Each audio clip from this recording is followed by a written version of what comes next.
Thank you for hosting us in this wonderful Hichal. You've been, for decades, great shepherds to the community and friends of the community, and we appreciate your friendship and partnership. Thank you so much for hosting us. So before we start, I'd like just to introduce myself and the organization a little bit, because many people ask me, so what are you guys doing, and how come, everybody knows me as a tech entrepreneur, nobody knows me as ICANN. So I'd like to discuss this a little bit. So ICANN is the Israeli American Civic Action Network. We're in essence a policy or an advocacy organization, basically a lobby, a pro-Israel lobby, much smaller than AIPAC, which you all are familiar with, but we do operate nationally, mainly in 3 or 4 states right now that we're strong in, which is California, Massachusetts, Nevada, and Washington State. Basically, where there's a lot of Israelis and a lot of Jewish people that are experiencing a lot of issues recently. We've been operating now for about 6 years, I would say. We started even before that with some lobbying efforts. Here in Massachusetts, we tried to pass the anti-BDS bill for a while. It didn't go very successfully, but we are making a lot of progress everywhere. Our focus is mainly the state and local governments. So when we're dealing with making an impact, it's less at the federal, which is very important, the federal aspect, which is really where AIPAC is very strong. But we're dealing with the city, with school committees, with city councils, state government. And for example, you've seen us pushing very hard on education recently, and the Anti-Semitism Commission that was formed at the Massachusetts State House was due to a lot of the work that we've done. But when we're saying we, and when I say I can, it's not I can, but it's we can. One of the big differences and the big advantages, I would say, that we have as an organization is that we are grassroots oriented. So we are not just relying on some product managers, program managers, or directors, professional directors that come out of university, and that's what they do, a non-profit work. We are driven by the community, and with the help of the community, volunteers of the community, and funded by the community as well. We do have a professional lobbyist, our CEO and co-founder, Dylan, stand up for a second. Where is he? He's outside, maybe. He's outside. He's probably waiting for some more people to come in. But he's here. He came from, he's based in LA. He came here to be with us. Dylan, here's Dylan behind us.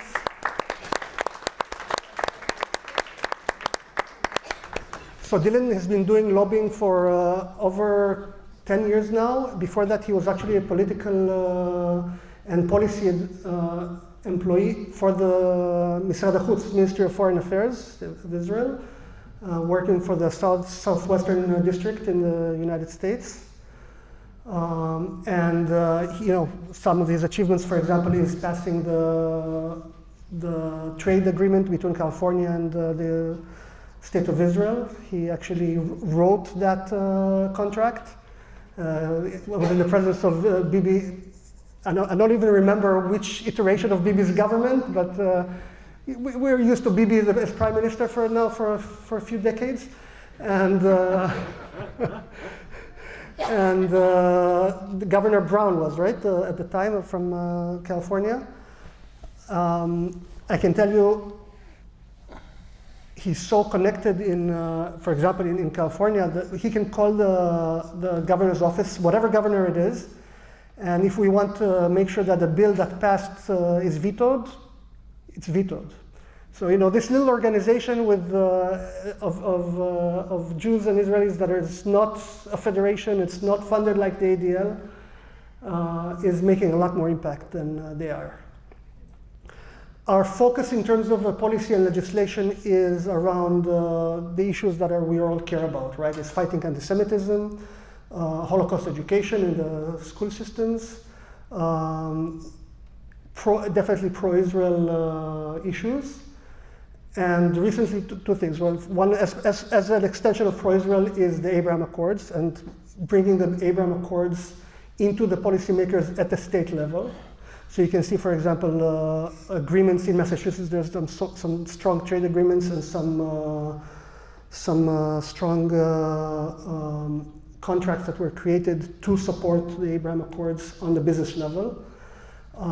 If you see what we did have an achievement at the federal level. We were able to add to the defense budget of the U.S. in the most recent budget cycle, PTSD research funding from the Department of War now. It used to be DOD when we did it, which basically funds PTSD research for anybody who is going to do research with an Israeli company. So, you know, we started working on this before October 7th, but you can imagine how relevant it is now with what's going on, unfortunately. So that's in play, and I think people are already using it. Additionally, which I think is extremely important to the community here, is we identified after October 7th that there's a major issue and a major vacuum of policy in the K-12 education system. You know, we're driven by, on the policy side, by city councils, by school boards or committees, depends on the state. They have different names. Here it's school committees, and in other states it's school boards. It's all elected positions. And teachers' unions that are mostly hostile to us. I don't understand why.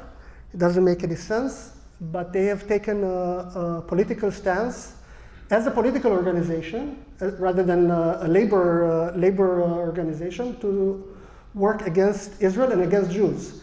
And I don't know if any of you saw what happened at the commission here in Massachusetts. We brought the president of the union of the Massachusetts Teachers Association and presented him with some of the materials that are created by his teachers, by his board, under his supervision and his approval.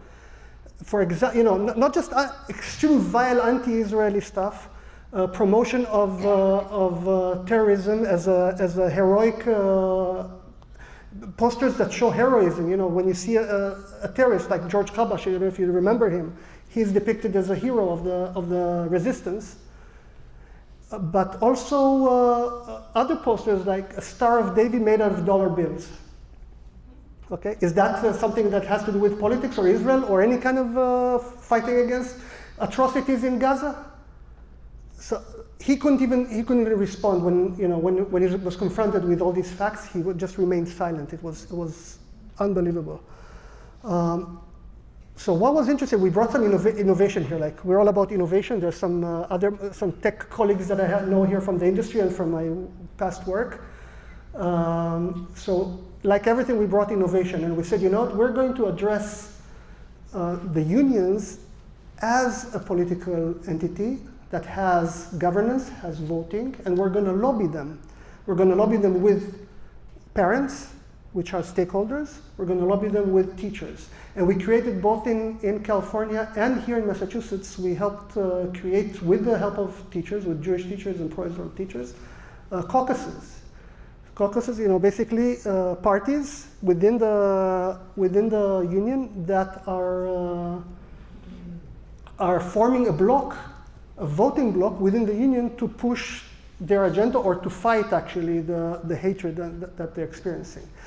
And I want to, you know, another innovation that we just did today was the first attempt that we did nationally, and I think we're going to start replicating across some bigger school districts and areas.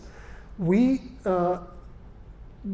organized a teachers retreat organized by our Massachusetts chapter chair, Nirit Friedlander. Nirit, stand.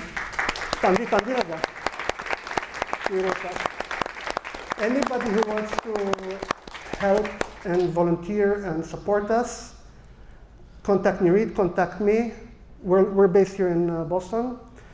I act as the national chairman, but Nirit is the Massachusetts chair.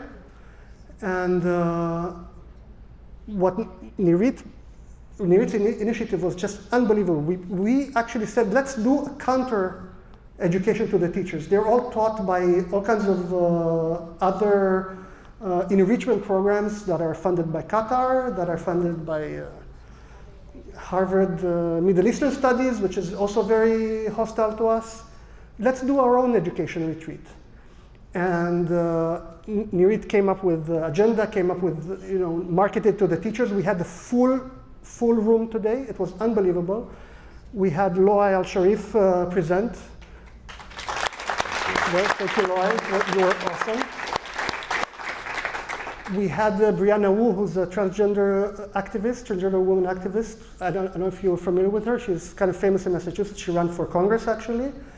And she told, I basically left the progressive movement because of the way they treated Jews in Israel. Jews were the only people that helped me when I was going through my crisis of identity. And she's not Jewish, right? She's from Mississippi. And she's this tall. No, just, you don't expect her to,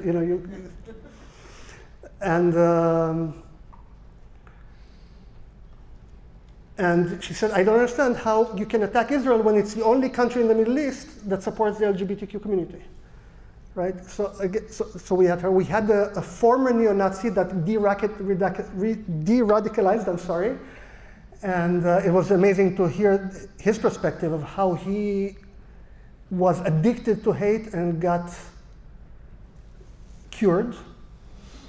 And we also had some fun. We brought Aya Polanski. I don't know if you know her. She gave them some lessons in Krav Maga. So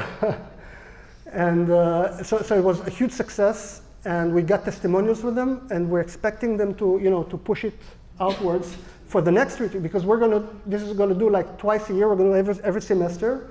We're going to try to achieve that, but all of that costs money, and we need support. So we really are asking also for the support of the community here. There's always an agenda, I have to. You're always selling. So that's who we are. Now let's talk about what we are here today. So like I told you, one of our platform agendas is promoting the Abraham Accords within the state. And tomorrow, to the day, is the 5th anniversary of the Abraham Accords, which I think it's an amazing and historical peace process and peace agreement, which is finally based on not giving land or giving anything from paying a tax for peace, but understanding the Arab world coming to an understanding that there is value in having peace with Israel. It's peace of strength. Economic peace, cultural peace. And I remember when they were signed, because just a few months before that, there was at the Saban Center, there was this peace conference, and John Kerry, at that time already was former Secretary of State, was sitting there and very intellectually explaining how there is no way there will be ever peace with the Arab world before there's peace between Israel and the Palestinians. And just a few months, and he said, no, no, no, no. He said 4 no's. I remember those 4 no's, because then there were 4 peace agreements, right? With Morocco, with Bahrain, with the UAE, and with the Sudan. So that shows you that there's completely different ways of doing things and different approaches to the peace agreement, and that I thought that was impressive, and we're going to discuss this today. Sorry? Oh. But by the way, we're going to have a Q&A session, so definitely feel free to ask questions.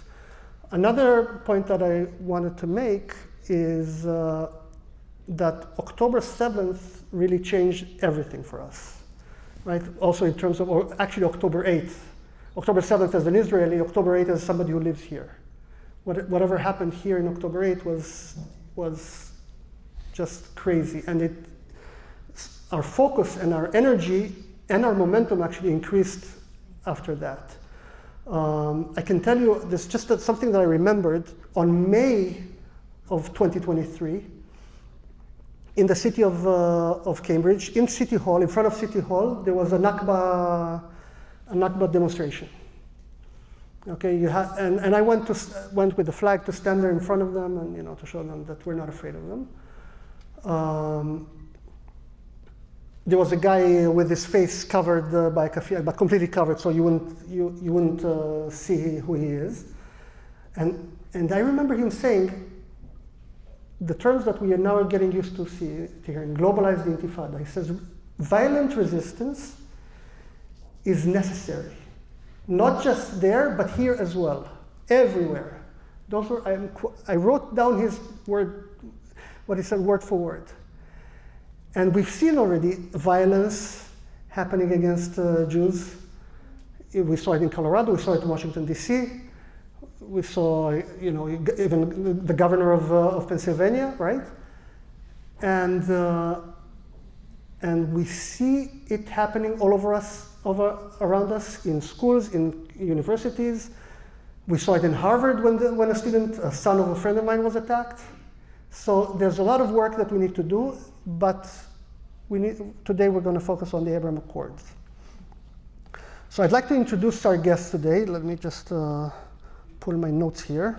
Sorry.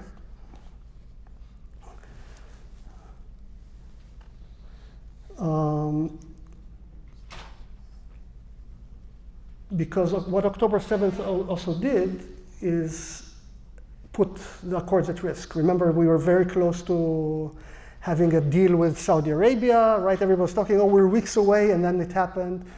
Now we attacked in Qatar, and there's no way, maybe the UAE is going to disband its relationship with us, or it's at risk. There's always questions of what's going to happen. And I'm not saying good or bad what we're doing. I'm always pro-Israel, no matter what, no matter who the government is. When I'm here, I don't talk about Israeli politics. I'm always, Lapid is always the best, and Bibi is always the best, and Bennett or whoever is going to be the prime minister.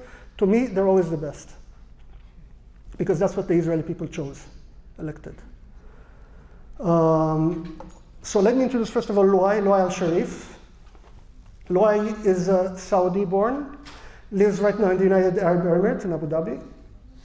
He's a Saudi activist who advocates for better relations between the Arab world and Israel, taking a lot of personal risk, and we're proud of you, and we love you.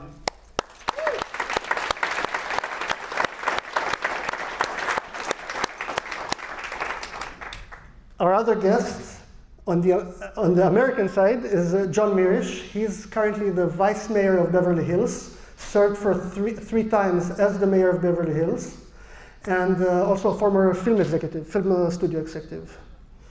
So very, very pro-Israel activist. Beverly Hills was the first city in the country to pass, under his leadership, the IHRA resolution. So welcome. We're going to start, and I'm going to ask you questions. We have a second microphone.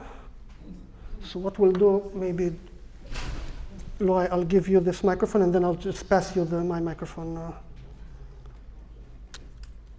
If I can find the on-off switch.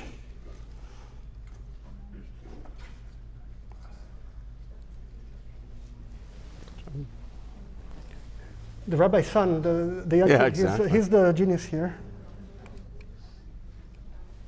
Does that work? No. Okay, we don't know how to turn it on. At the bottom, pressed it. Yeah. Or press and hold. Like that. Yeah, it's on. 1, 2, 3. No, it's. Yeah. Oh, yeah. Okay, good. So yeah, you hold this. Okay, so I'll start with you, Luay. Thank you for coming. Thank you for having me here in Boston. And why don't we start with you introducing yourself with an opening statement, and then you'll give an. okay, is it working? Yeah. Okay, it's working. So first of all, a real honor being here in Boston for the third time. This is the third time being here, but second time speaking. So I was here before, like 2 times. And I know that it's today we're going through a very difficult time, but my presence here, thanks to ICANN, of course, is a message of hope for all of you that we should never lose hope. I know it's very challenging, but we should never lose hope. So, my name is Loya Sharif. I describe myself as, the best description is a content creator. I love to create content, history and languages. I love history and language. I'm sorry? Let's use this one for now. Yeah, much better. Okay. So I create content, languages, and history, and I started my media career in 2012 when I was creating content for languages and history regarding Saudi Arabia. I was so big in Saudi Arabia. I won the best educational idea in the kingdom 2013, and I still have the photo on my Instagram. I was awarded so many awards in Saudi for tourism. I was the person who everyone loved before I started to speak about peace with Israel. The moment I started speaking Israel, oh, we don't know this guy, we don't claim him. So my family, I proudly have two sides of the family. I have a Saudi and an Egyptian side. And I never lived in Egypt, but I lived most of my life born and raised in Saudi Arabia. But I remember that, I do remember that when I used to speak about my life and my experience in Saudi Arabia, it was very inspiring to everyone in the Arab world, not only in Saudi. The moment you start to speak about, okay, so you take me as a source of trust when it comes to history. Yeah, Lu'ay, you can speak about the Nabateans in Saudi Arabia, the Nabateans in Jordan, the Egyptians, the ancient, the Mesopotamian. But the Israelites? No. Not the Israelites. Not even if you're making the connection that would show us how close are we, Muslims and Jews. So, I honestly paid the first price in 2017 when I started to speak up. And the moment, why I chose 2017, because that was the moment when America moved the embassy from Tel Aviv to Jerusalem.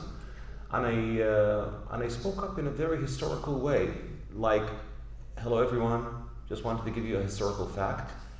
Jerusalem is not the capital of Israel because Donald J. Trump said so.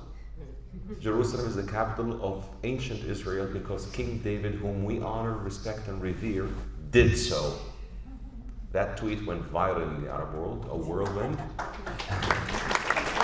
And Al Jazeera took it and made it like a great kind of deal against me.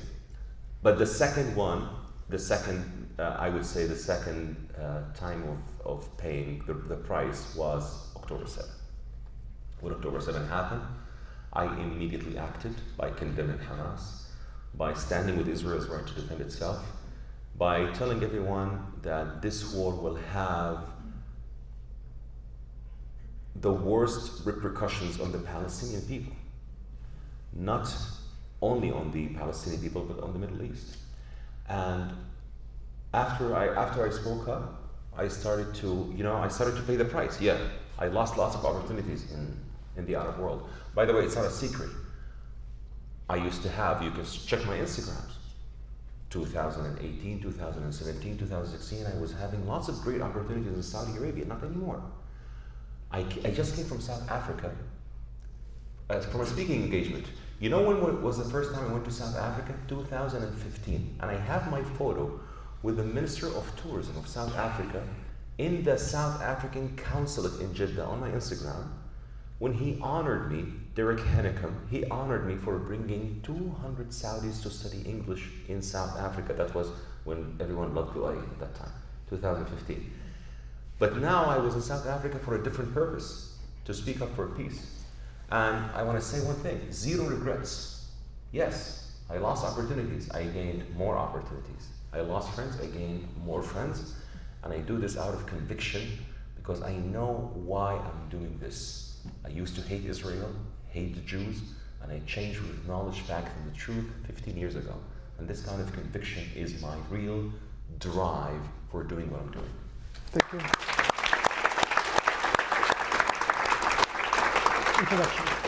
Thank you. It's an honor to be on the same stage as my friend Luai and Robert. I can.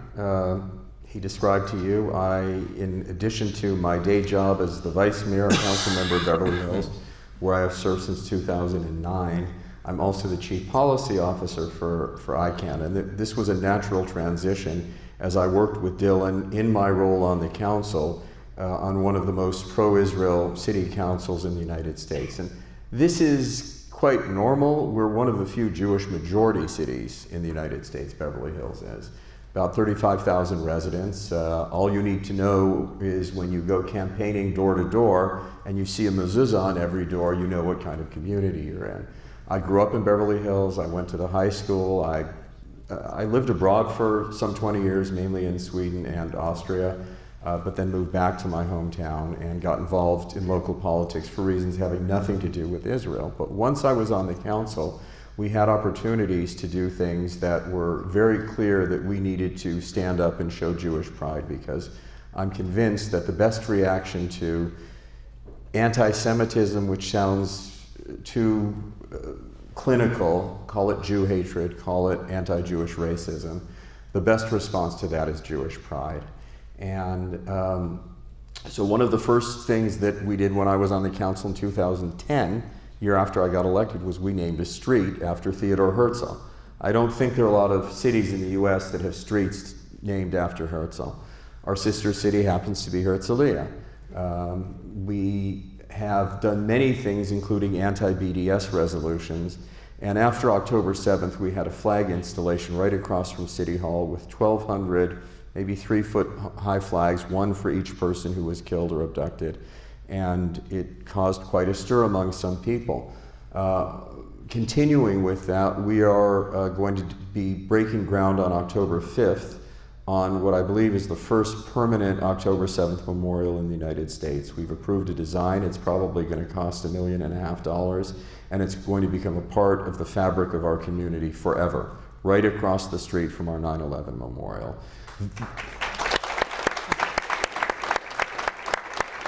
This is who we are as a community. Now, as Robert mentioned, among the things, the accomplishments, if you will, that I'm most proud of is that when I was mayor in 2020, in January of 2020, so over 5 years, we were the first city to adopt and implement the International Holocaust Remembrance Alliance, the IHRA working definition of anti-Semitism. And that is an extremely important tool.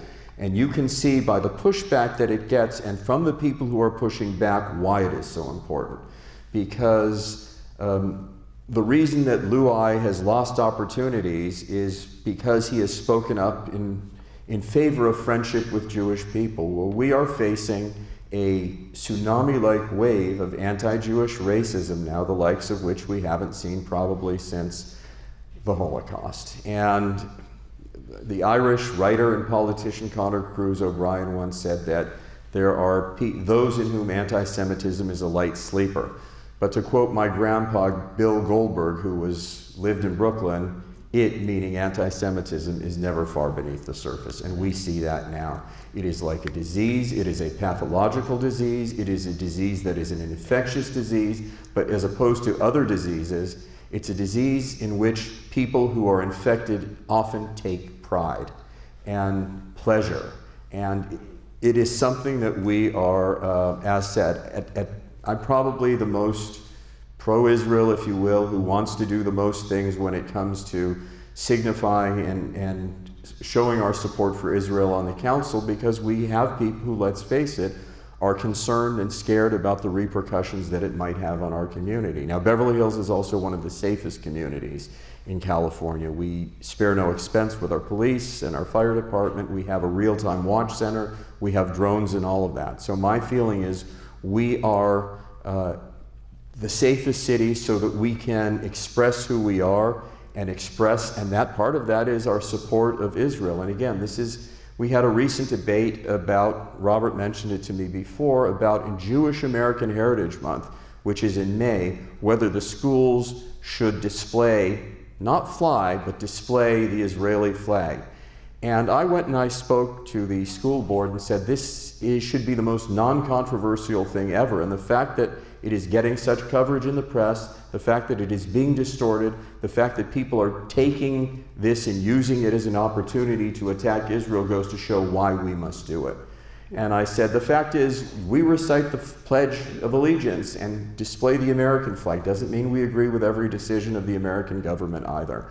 The Israeli flag is Jewish pride. And again, I come back to what I'd said before, which is that I believe that Jewish pride is the best response to anti-Jewish racism. Now, the Abraham Accords, which we're going to discuss, is something also that is extremely important, I believe. You think of a local government and So traffic tickets and stuff like that. Let's see how we analyze the Okay. Abraham Accords. Thank you. Okay, so I'll start with you, Loai, with a question. I'll start with a very controversial and political question. I apologize. Abu Dhabi or Tel Aviv? Where's the better hummus? No, Quite frankly, Robert's hummus is the best hummus I have ever tasted. Okay. No, the best hummus is, honestly, the best hummus, I have to be very honest, a restaurant in Tel Aviv called Ha'achim. Wallah, the best. Okay. So from your perspective, please explain to us the importance of the Accords to the Arab political leadership, and what is the value that they see in it, and also how does the young generation in the Arab world see it, especially in the countries that are signed in the contract. The Abraham Accords, in my opinion, in my humble opinion, is the vision that President Sadat wanted to have between Egypt and Israel. People to people.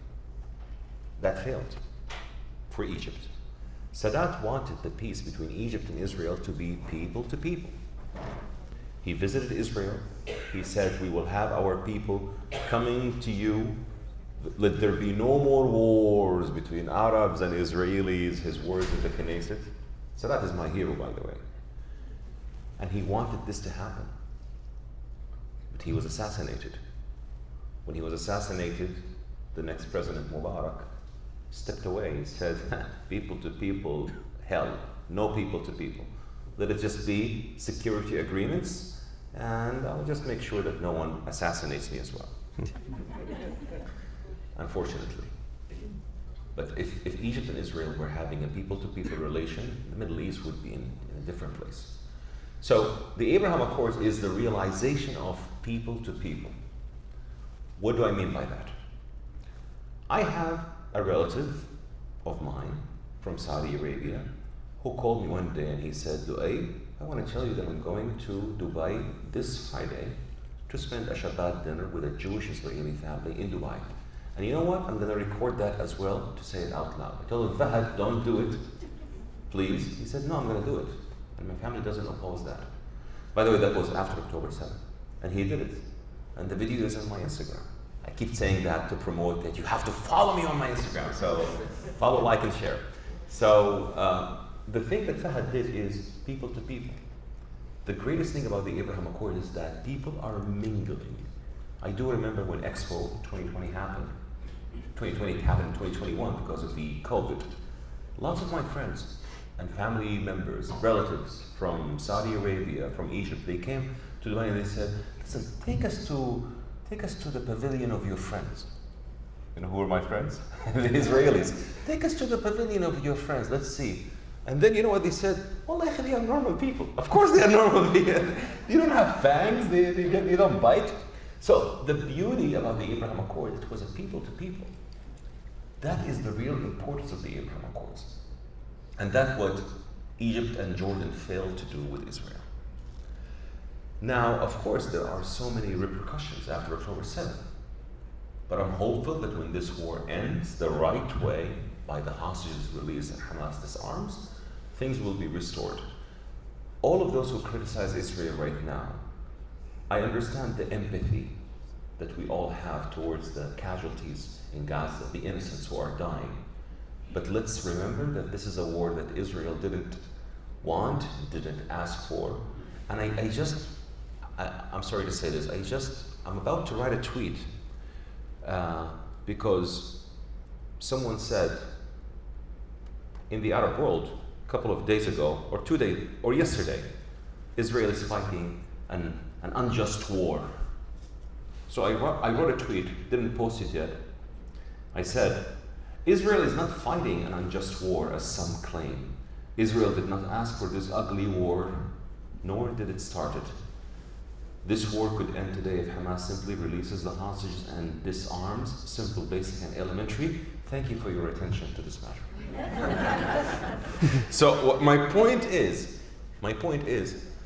we all are empathetic with what's happening in Gaza, with the innocents. But trust me, when everything settles down, humanity will appreciate that Israel stopped monsters from winning. Israel is not fighting on its behalf. And I said it in the Netherlands in front of MPs. Told them that you have to know this, Dutch MPs. Israel is not fighting on its behalf. Israel is fighting on behalf of humanity. And it will prevail, inshallah. Thank you.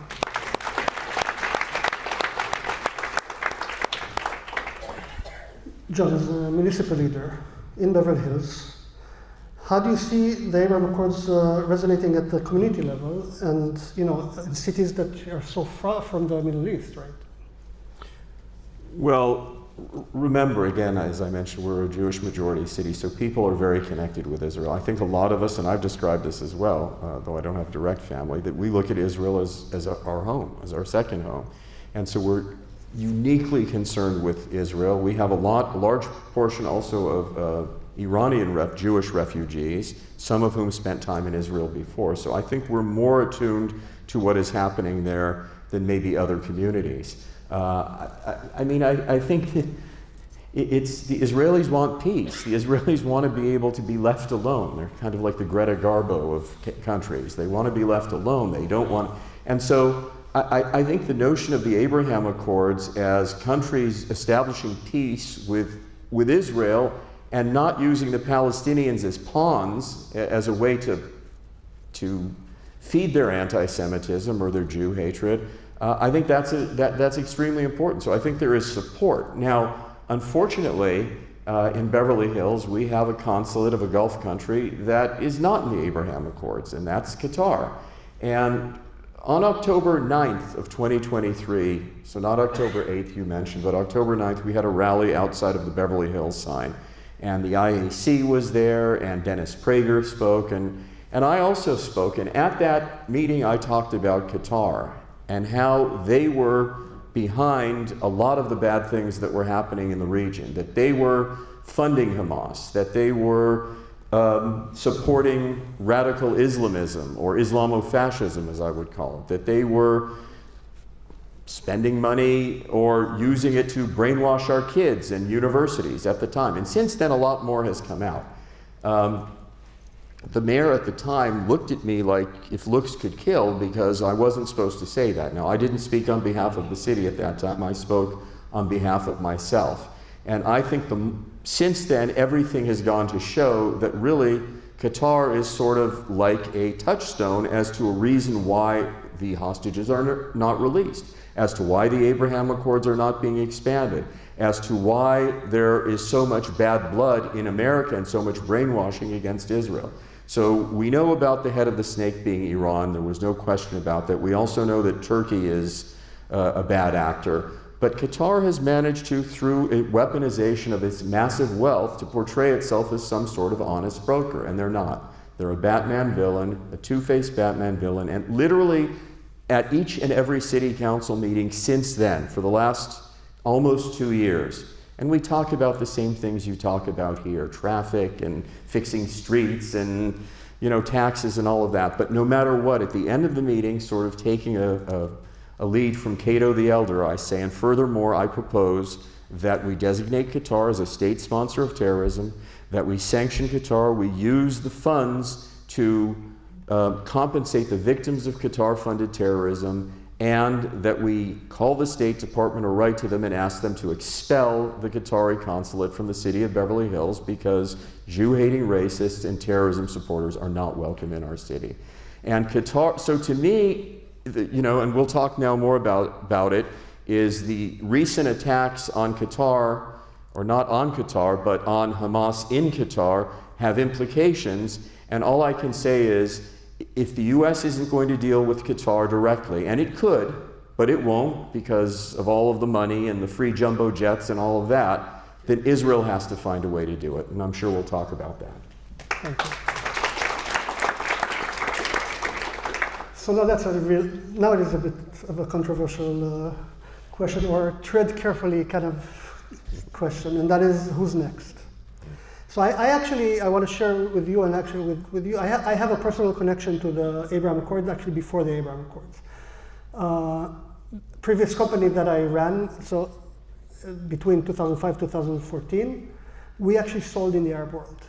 We were able to break a deal. We were selling telecom software, and we were able to break a deal with a Kuwaiti company, a Kuwaiti telecom company, that also said, we want to become your agent in the Middle East. Kuwait, I mean, there's no relationship. Apparently, they're very hostile to Israel. And it was a great relationship. My CFO at the time, Yossi Khazan, was known in the Middle East as Yusuf Hassan, one of the better CFOs in the tech industry.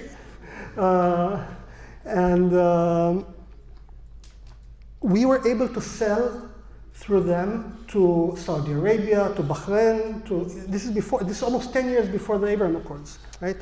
All over the North Africa, so Tunisia, Libya. I had an engineer in Libya in Tripoli on the day of Benghazi event. Okay, oh my God, British engineer, but still an Israeli company. And everybody knew we were an Israeli company, and they didn't mind buying. The Saudis bought from us. It was amazing. The only countries that didn't buy from us, that would not buy from us no matter what, because we're an Israeli company, were telecoms in Jordan and in Egypt. Okay, those were only countries. So honestly, I thought, when I heard about the Abraham Accords, okay, Kuwait is next. And of course, everybody's talking about the big kahuna, the big prize is Saudi Arabia, which apparently we're very close. And I would have assumed that the way we handled the Houthis, where Saudi couldn't, that MBS, the Crown Prince, would actually welcome this relationship, both not just economic perspective because of the regional integration that he would benefit so much from, but also from a defense perspective, that Israel could provide another umbrella. So tread carefully, but please, we'd like to answer to yourself, what's up with these two countries and in general, and who's coming next? Well, now it's super hard to speculate who's coming next when this war is still ongoing. So this war has to stop first and foremost. I believe if the war stops immediately, who's next wouldn't be a Gulf state. I would say Indonesia, maybe. I would say a Muslim country that is like a big Muslim country, but not a Gulf state at the moment. Because what happened with Qatar has lots of repercussions, and tomorrow we have a summit in Doha to speak about what happened, and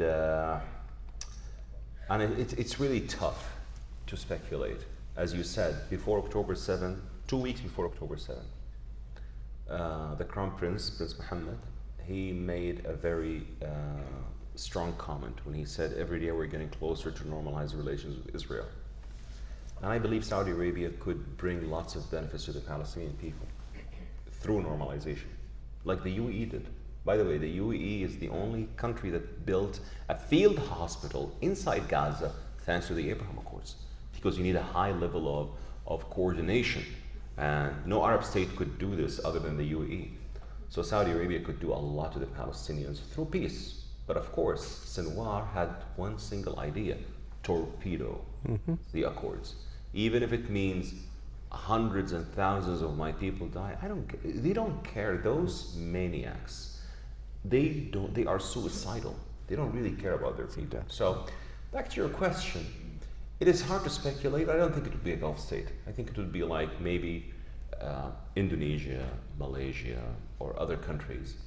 And then maybe Gulf states would be, but it would take time. And for this, I have to say, despite of your agreement or disagreement with what I'm going to say, but I believe that the Abraham Accords are the greatest breakthrough in American foreign diplomacy. And it wasn't, yes please? Yes. And it wasn't going to happen if it was not for President Trump. That's true.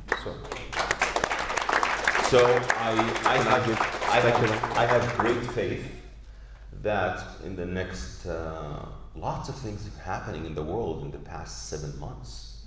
Wow, crazy. So we have three and a half more years to go. I believe magic can happen. Don't forget that the Abraham Accords happened in the last year of his term, of his 4-year terms. So I have great faith in this American administration. When it comes to the Abraham Accords, I have great faith that they will manage to expand it. I know that it's gloomy and cloudy, but I'm still hopeful. Thank you. So Can I- please follow up on that, but also continue also and expand into how international treaties can affect a city and how you can leverage on them. Okay.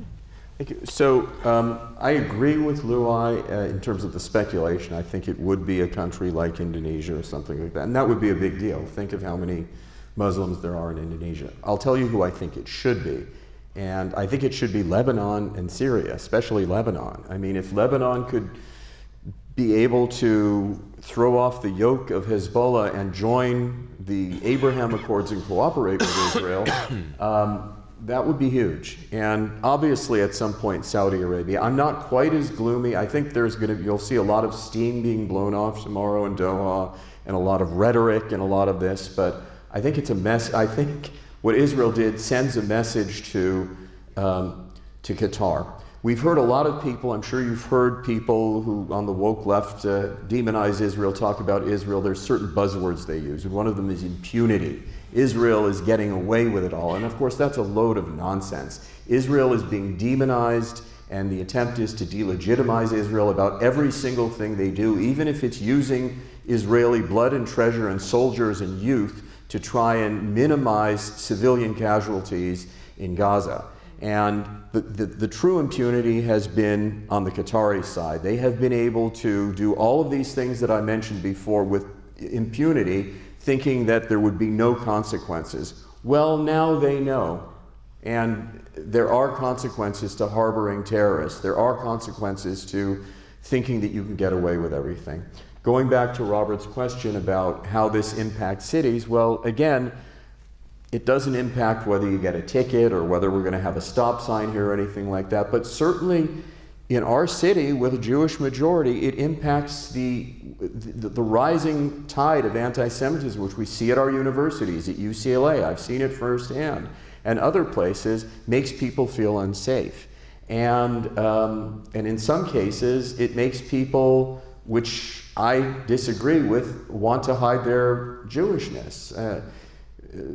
About 4 years ago, there were attacks on visibly Jewish people in the Fairfax, a very Jewish area of Los Angeles district. And the sheriff's department said, you know, if you're Jewish, you may want to wear a ball cap or hide your kippah or, you know, not wear your Magen David. And I'm someone who grew up very reformed, very respectful and loving of our traditions, but not Shomer Shabbat, not kosher.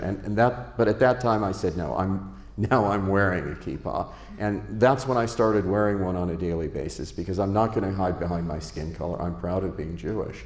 And I think that the unrest in the Middle East is something that has different effects on our residents. And that's why I think it's important for our council to take a strong stand and show that we stand behind Israel and show that we are that we are not going to be intimidated. And I think, you know, again, the expansion of the Abraham Accords, and we're a very international city. You know, we have guests from all around the world. It doesn't obviously impact the day-to-day business, but it impacts us as a whole. And you know, I think you've seen so many cities, probably a lot in Massachusetts, that have been sort of pushed to pass these ceasefire resolutions that are so one-sided. And so I also feel that we as a city need to push back against that. And again, the expansion of the Abraham Accords is, ICANN has several foreign policy goals. One is stopping a nuclear Iran. Thank you, Israel and President Trump. Another one is deepening the Israeli-American relationship, which is something that obviously we're all trying to do. And one of the secrets to success of ICANN is we combine Israelis and Americans. For each Israeli, we have an American and vice versa. But the third one is the expansion of the Abraham Accords. Why? Because we recognize that this is the key to lasting peace in the region. That's good for Israel. That's good for all of us. And so I believe that everything we are all doing now to work towards the expansion of the Abraham Accords will be for the benefit of Israel, but also for the benefit of the Palestinians. As Luai says, Hamas is a death cult that is willing to sacrifice its own people to prove a point and to try and score points and to demonize Israel. And the false narratives that we see, the money is all on the other side, or is mostly on the other side. And that's why we need to keep doing these sorts of things, what we're doing now, and that's why Luai is so important. To have a moderate Muslim who is willing to say that one of the biggest dangers facing not just Israel, but Western society is radical Islam, political Islam, Islamism, call it what you will. And as Luai himself knows, it's not just us, the Jews or Israelis, who are on the target list and the hate list of groups like the Muslim Brotherhood. It's moderate Muslims like Luai. So what he is doing is not only incredibly important, it's also incredibly courageous. Thank you.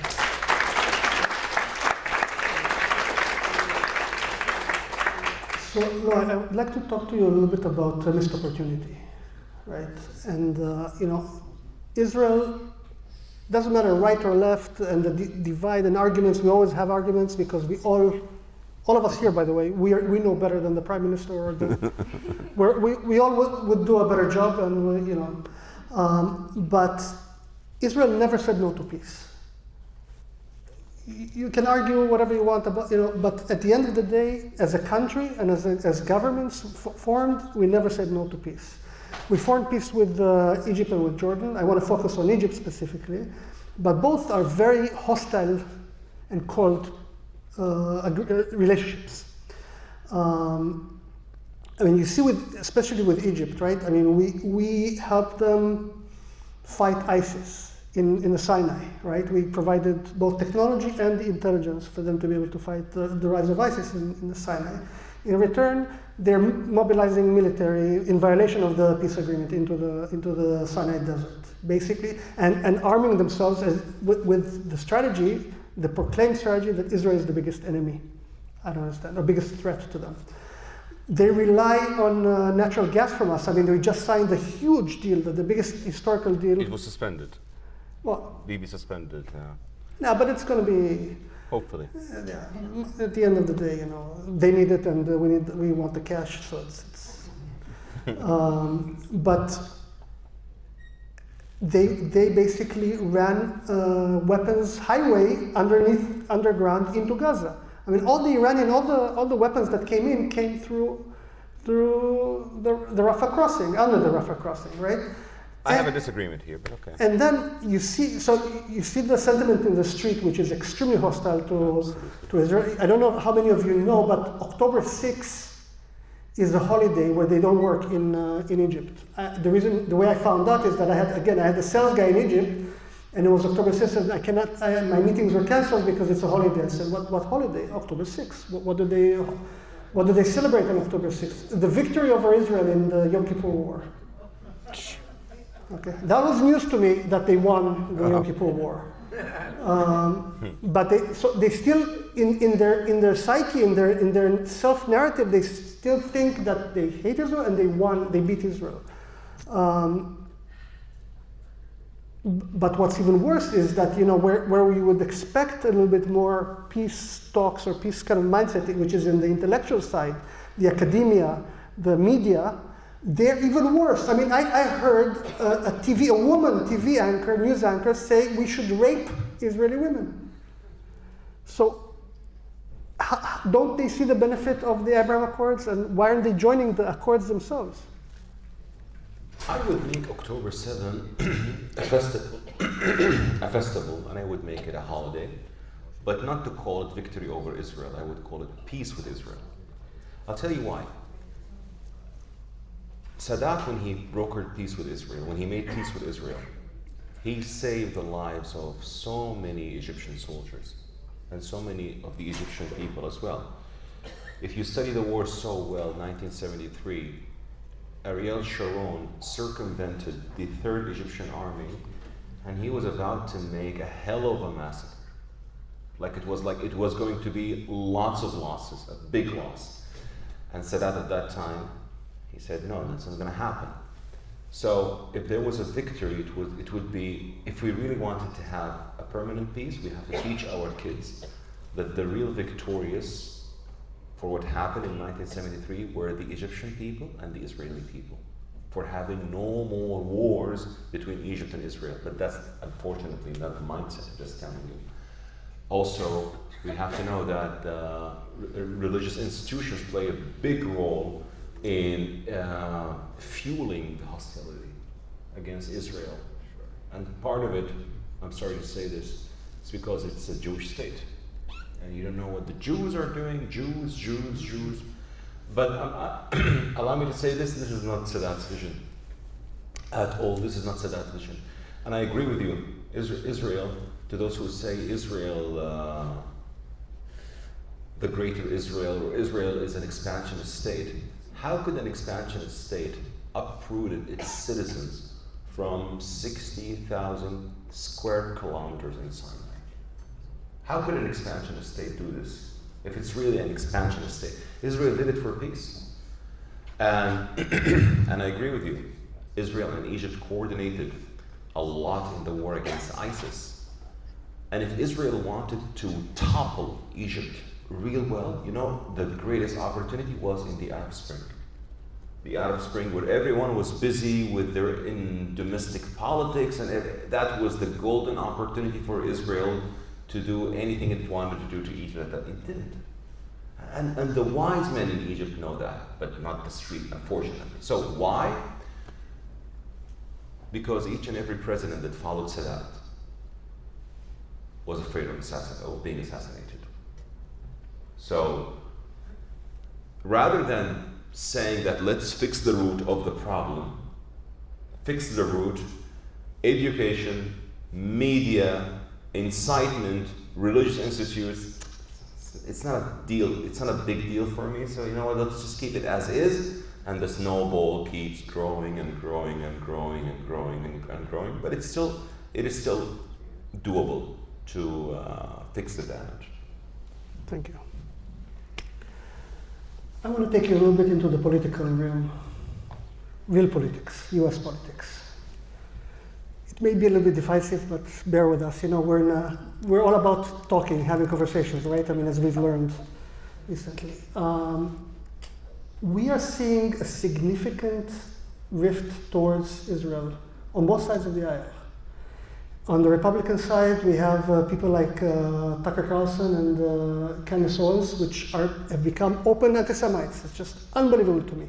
Anti-Israel, anti-Jewish. I mean, they say things that are just unbelievable to me. His nickname now is Catarlson, not Carlson anymore. Yeah.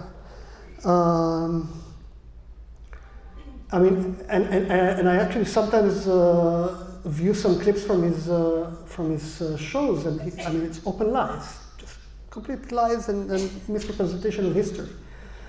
On the other hand, much worse on the Democratic side.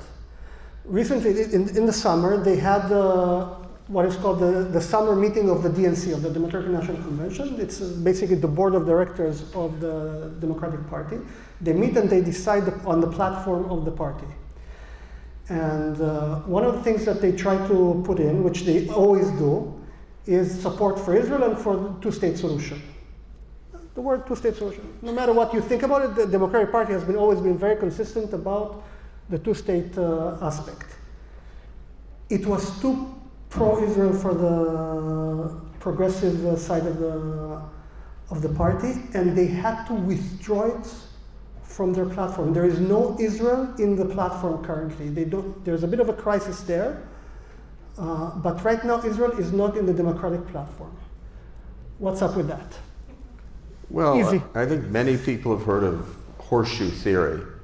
horseshoe theory says that when you go to the far left and the far right, it's like a horseshoe. They meet, kind of. I would say it's not a horseshoe. It's almost an iron circle where there's one thing that the far left and the far right can agree on, and that's anti-Zionism. And let's make no mistake about it, for everyone who tries to say, oh, we just hate Zionism, we love Jews.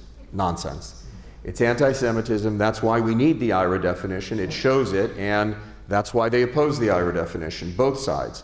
So when it comes to other issues, they don't have agreement, but when it comes to hating Israel and hating Jews, there is violent agreement among the far left, the Mehdi Hassans of the world, the Uyghurs of the world, and the far right, the Tucker Carlsons and the Candace Owens of the world.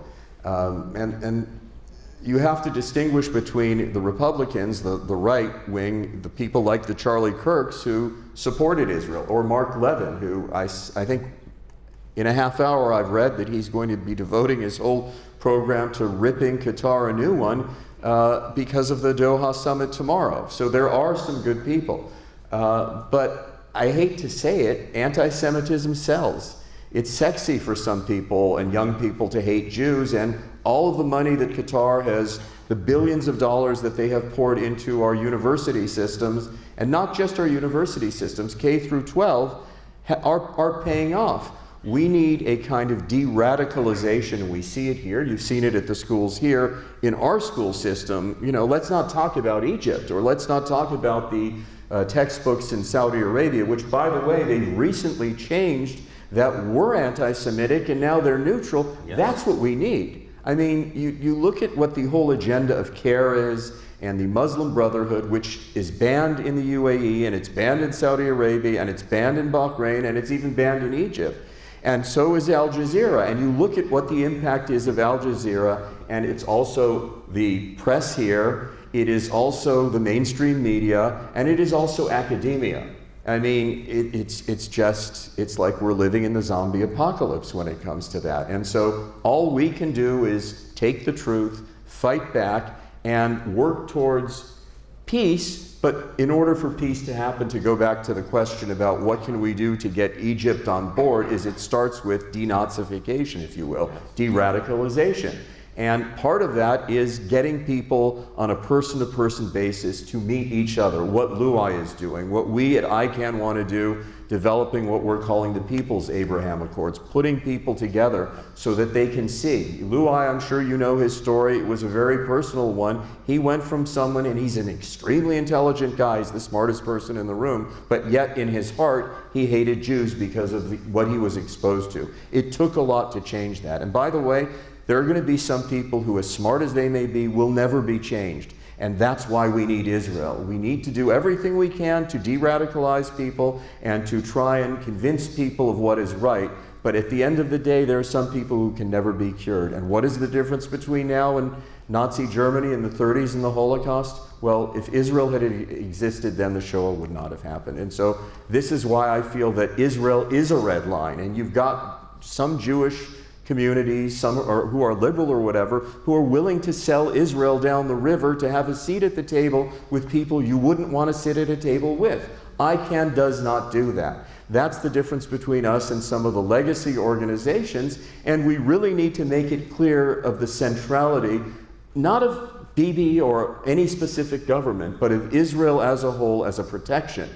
Before, we depended upon the kindness of strangers. Well, with Israel, we do not need to do so. So let's use the strength of Israel, of having a country and not having to worry about being exterminated, to try and reach out our hands, to make friends, and to have more people become like Luai. And by the way, there are other ones as well on social media, and Luai can tell you about them, but we just met 2 days ago with a group called Shakara, and there is a woman from Bahrain, whose name is Fatima Al-Harbi. She wrote a children's book about her first trip to Israel. That's the sort of thing that we need to show her. I told her it needs to be written not just in English, but in Arabic and shared with the children from the region. That's what we need to do more of. But it is an uphill climb, and going back to Robert's question about America, it is, when it comes to Tucker Carlson, as you said, Carlson, You look at the people and coming back to Qatar who are on the payroll of Qatar. William Bennett, the former Secretary of Education, is getting 80 grand a month working for Qatar. A friend of mine went to Washington, D.C. 2 years ago, and you know Ford's Theater where Lincoln was shot, they were doing a one-man play with Scott Bakula as Lincoln, brought to you by Qatar. That can't happen. We need to raise our voices against that kind of influence because, as said, everything that they're accusing Israel of doing, Qatar is. Thank you. Thank you. And now, last questions to you before we go to the audience. It's the big elephant in the room, which is the Palestinians and the risk to the Abraham Accords. I'll frame it this way. There's a very popular Israeli show called Fauda. And I remember from the last episode of the first season, I will not forget, because I thought there was a scene there that was so clever. You have the head of the Palestinian security office with his son. His son is becoming radicalized and going into the Hamas hands. And they're sitting in Tel Aviv, okay? And he tells them, Shuf, Hada Amerikia. Look around you. This is not Israel. This is the US. A relationship with Israel brings the US, brings the West, brings modernization to us, the Palestinians, okay? So one question is, how come the Palestinians don't choose prosperity over killing? Their own self-interest. Why aren't they joining the accords themselves?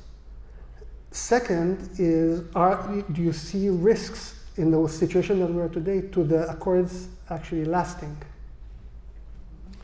So for the Palestinians, I believe many Palestinians want to live in peace side by side with Israel.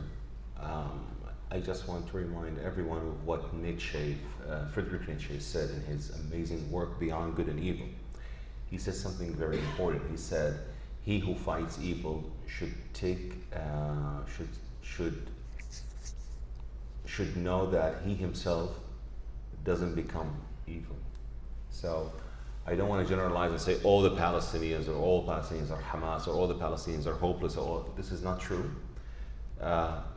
The focus now should be on finding a Palestinian leadership that would accept to live side by side with Israel, to recognize Israel as a Jewish state. And I don't see any Palestinian leadership now is ready to do this. Not Hamas and not Alibaba and the 40 Thieves in the West Bank. Absolutely. So I don't think there is, because I followed every conversation that the PA did in the past 2 years. We condemn October 7, but it's not.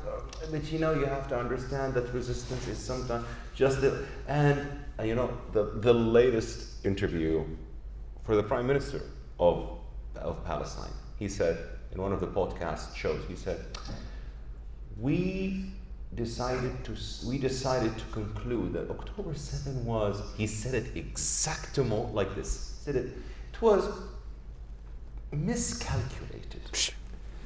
So he really wanted to say, why didn't you calculate it right, Hamas, to get the hell out of Israel, to get rid of Israel? He said it in a way that it shows no regrets, honestly. I know exactly what do they mean by saying this. So there has to be a Palestinian. Are there Palestinians who want it? Of course, there are. I have a friend of mine, his name is Ahmed Fuad Al-Khatib. Al-Khatib, yeah. Al-Khatib is a good guy. Yeah. He's a Palestinian American from Gaza. I always call him Mr. President. I don't call me that. It says one day, I'm so sure one day. So there are Palestinians who are willing to do. But of course, the death cult and the education, and I'm an expert when it comes to de-radicalization. I had a look over the curriculum of UNRWA. It's disastrous. It's really disastrous. It's a recipe of evil. So that's the first question. Second question, will the Abraham Accords be affected? I don't think so. They are going through a very tough time. but they will not be severed. I don't believe that they will be severed, because honestly, the countries that did the Abraham Accords see the benefits. And I want to say one thing, and I really want to say one thing to the Israelis, and I said it before. If your existence depends on, or if someone wants to have peace with you that jeopardizes your existence, don't. Because what is the benefit of having peace and you are not there anymore? So I'm not saying that the Abraham Accords should be severed, but I'm just saying for any country to future say, well, we demand Israel to do this and that.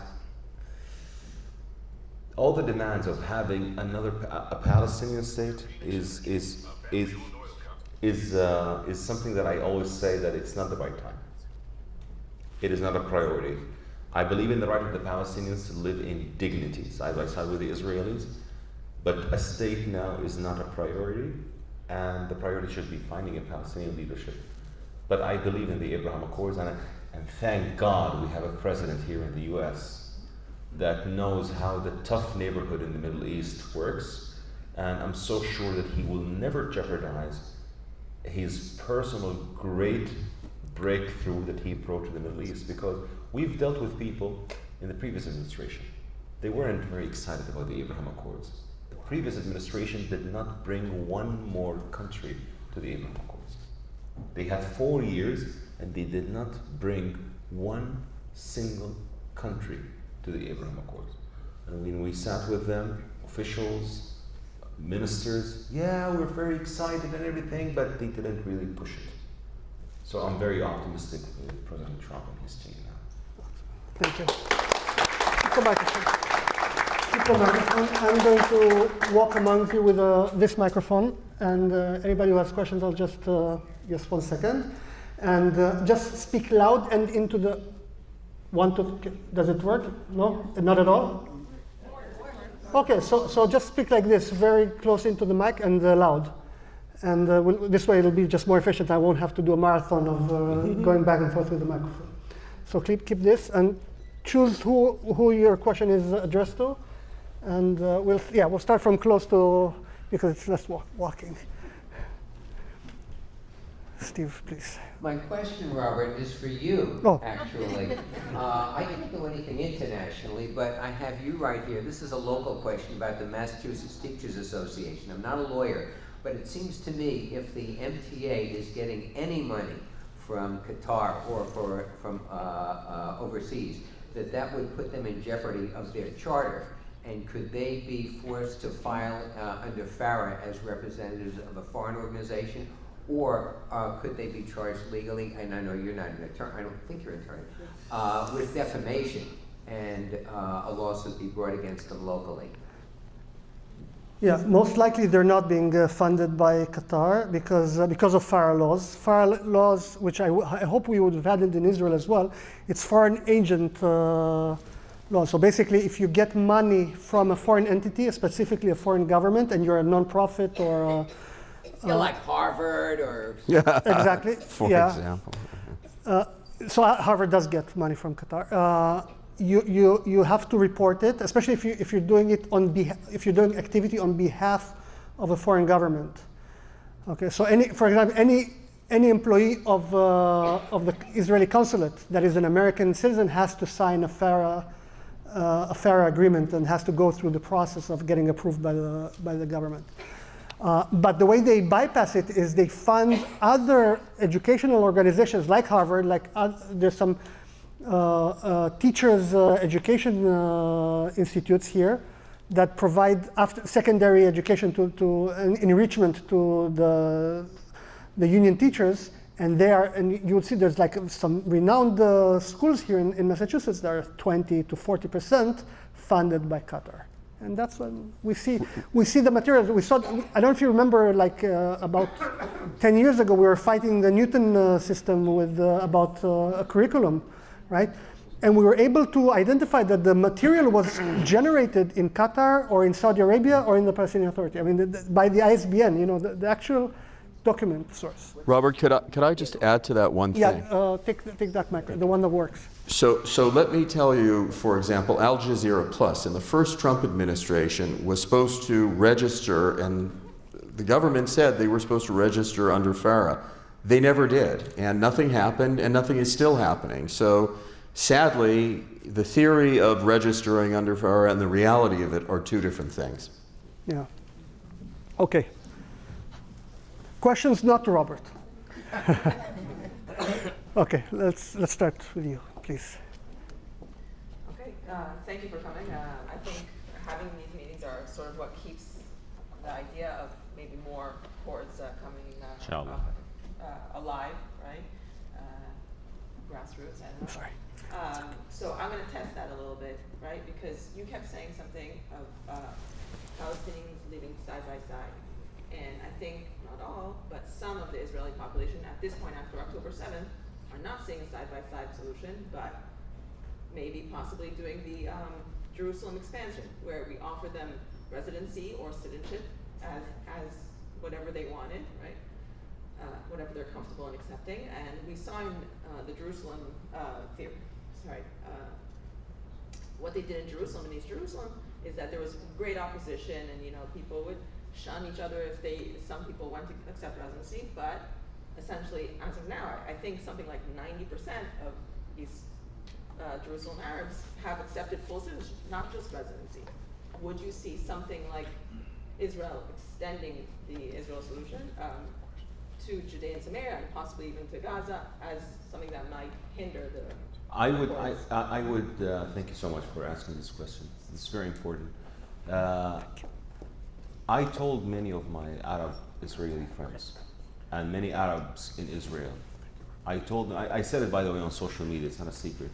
I said, if this is going to happen, and if I was a minister in Israel, who would be the minister responsible for granting citizenship? The Minister of Interior? Yeah, he's a rabbi. I think he's a very nice rabbi. I would put all those in East Jerusalem in a room and tell them, you know what? Here's the deal. I can give you a citizenship. And the citizenship will make you like Israeli citizens. But if you are not loyal to this country, I'm going to take it away immediately. And if you are not proud of being Israelis, I'm not going to keep it granted. It will be conditional. I'm not a dictator. Sometimes. But I'm just saying that, yeah, sometimes, I'm just saying that, honestly, it saddens me to see people who are Arab Israelis who don't feel proud of being Israelis. There are Arab Israelis who are proud, like Yusuf Haddad and people who are fighting. But an Arab Israeli who says, I'm not an Israeli, I'm a Palestinian, then I'm sorry, then you don't deserve the citizenship. If you want to take the benefits, but not being loyal to the state of Israel.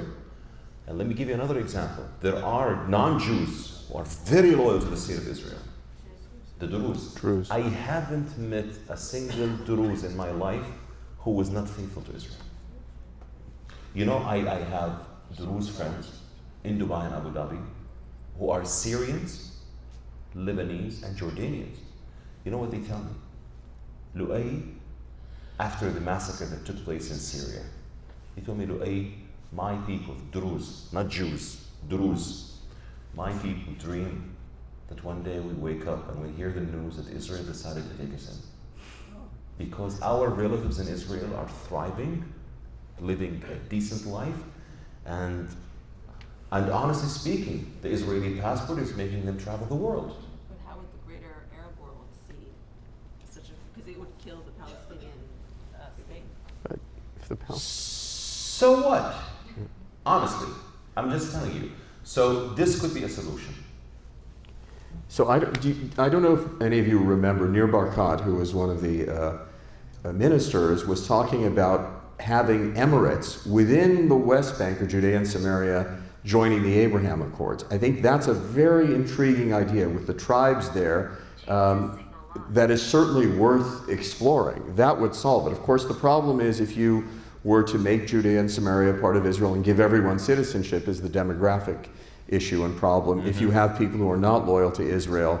But I love the idea, and I thought, I haven't heard a lot about it recently, exploring that idea. how many tribes was it? It was a number of them. The notion of emirates of the Judea and Samaria that themselves were semi-independent and that would join the Abraham Accords. And honestly, speaking about this shatters the lie that Israel is an apartheid state. Yeah. I used to say this like 12 years ago. I'm guilty as charged because I believed the lying machine of Al Jazeera that Israel is an apartheid. But when I met Arab Israelis who are not Jewish, they explained to me how beautiful Israel is. A Jewish state, not exclusive to Jews. And when I see voices like Yusuf Haddad, an Arab Christian, Maryam Yunus, Arab Christian, or originally Lebanese. Maryam Yunus, she's a Lebanese from those who stood with Israel in the civil war, and Israel took them in.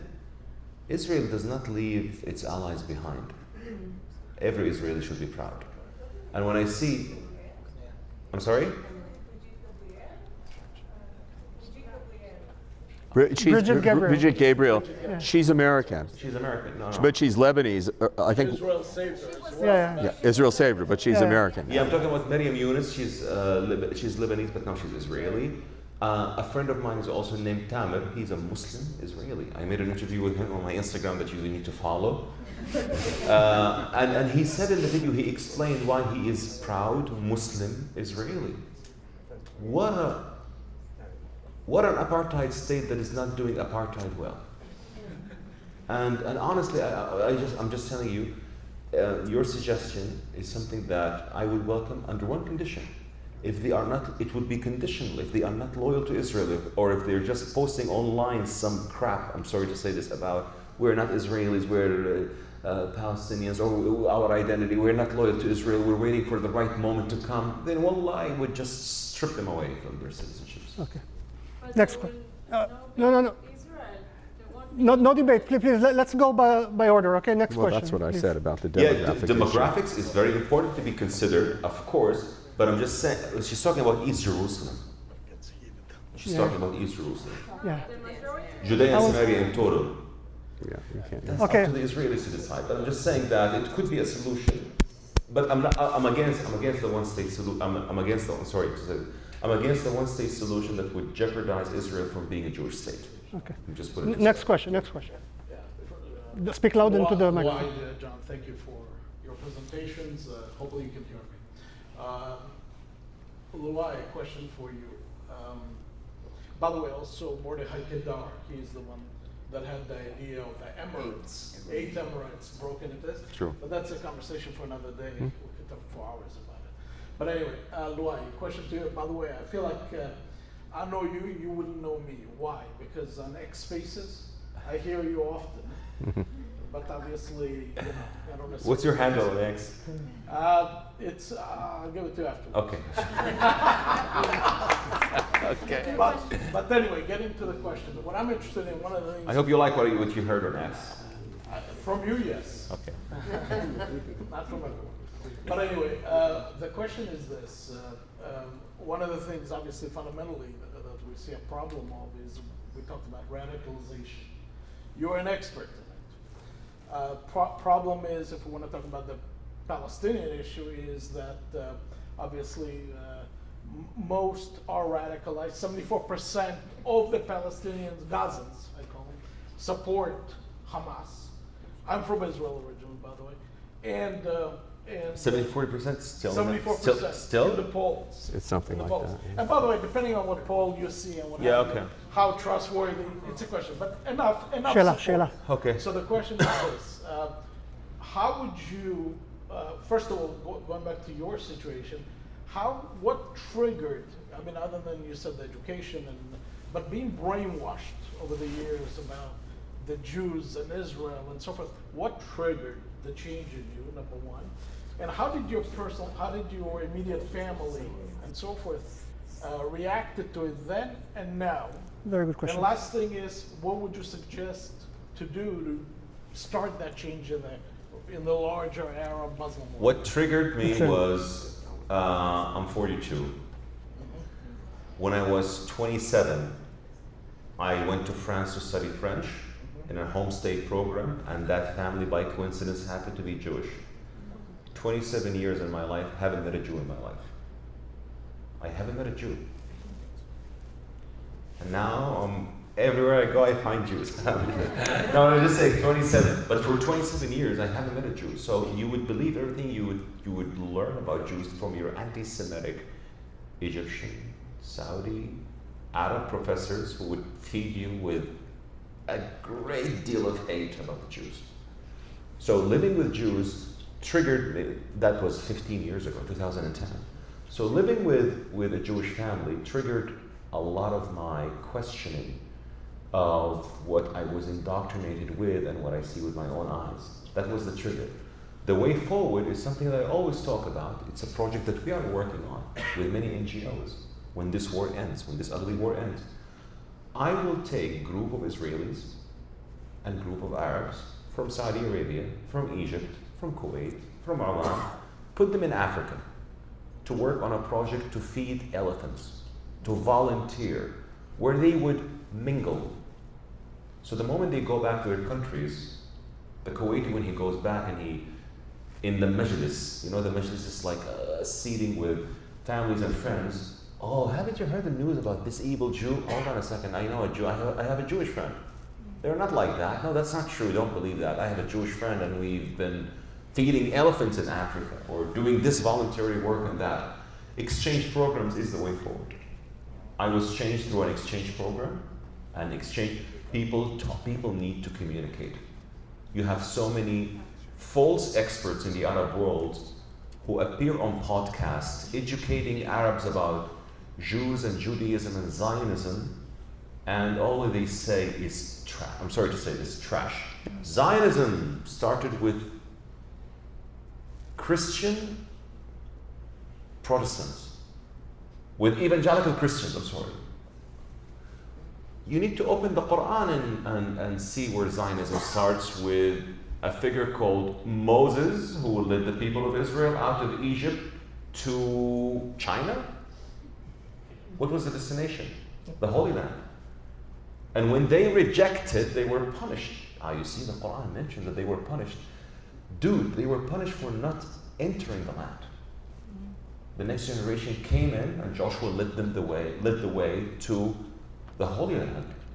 And he was the one who partitioned the land, named each partition after the 12 sons of Jacob, and this is why you are called the Jews. You were never called Jews before 586 BCE. You were called the Israelites or Hebrews. This is why you still have modern languages that call Jews Hebreo, like Italian, which is the Hebrew. But in 586, when the Israelites went to Babylonia, and the Babylonians asked them, where you guys are from? He said, we come from Judea, we are the Jews. A book of the Bible, his name is one of the greatest books in the Bible. It's called the Book of Jonah. Jonah is a prophet, and in Hebrew it's Yonah, it's a dove. It's a beautiful name. You know what's the greatest thing about this book? That this book proves to the whole world that the God of Israel wants salvation not only for his people, but also for the entire. He wanted salvation. He wanted Nineveh to be saved. And when Yonah was put in a boat and they told him, why are you causing this storm? Why, it's because of you. He said, I'm only a Hebrew. He didn't say I'm a Jew. But after 586, when they were inquired about their origins, they said, we come from Judea, we are the Jews. If the majority of the people there in Babylonia were taken from the part of the land that was called Binyamin, all of you now would be called the Binyaminites. Right. Or the Danites, or the Ephraimites, if it was northern. So, back to the point that many people are educated that Zionism started with evangelical Christians, which is nonsense. But people in the Arab world take it for granted. Lu'ay, how could you believe in that when Zionism started with it? You want to educate me about Zionism, really? And you want to educate me about where the word Zion comes from and what Zionism is? So we have to put the blame on Moses, because he was the one who decided to take the children of Israel out of Egypt, not to China, to the promised land, to the land of milk and honey. Okay, I'll go. Just one quick thing about de-radicalization. You will have noticed in Gaza, when Israeli troops go in there, what are on the bookshelves? Mein Kampf and the Protocols of the Elders of Zion. Pretty simple thing. It starts with that. My favorite book So when I was young. I'm getting some ugly looks from the cheaper seats. So I'll go first a little bit to the back. The Protocols of the Elders of Zion was one of my favorite books, and one of the protocols says, Jews control money. I met the former head of banks in Israel, and he's an Arab and a Muslim. I told him Jews are not doing a good job in anything in the protocols. Lesson to be learned is sit up front because you get the priority. Please. Thank you. You mentioned the Quran. So when you were growing up in Saudi Arabia is very known for not having radical Islam. Now, but before, no, before it was different. Wahhabism. Well, since in October 8th, a day after, here in Harvard, we heard the yells of Haibal al-Yahud, or Itbaq al-Yahud, and everything from the Quran. That's not in the Quran.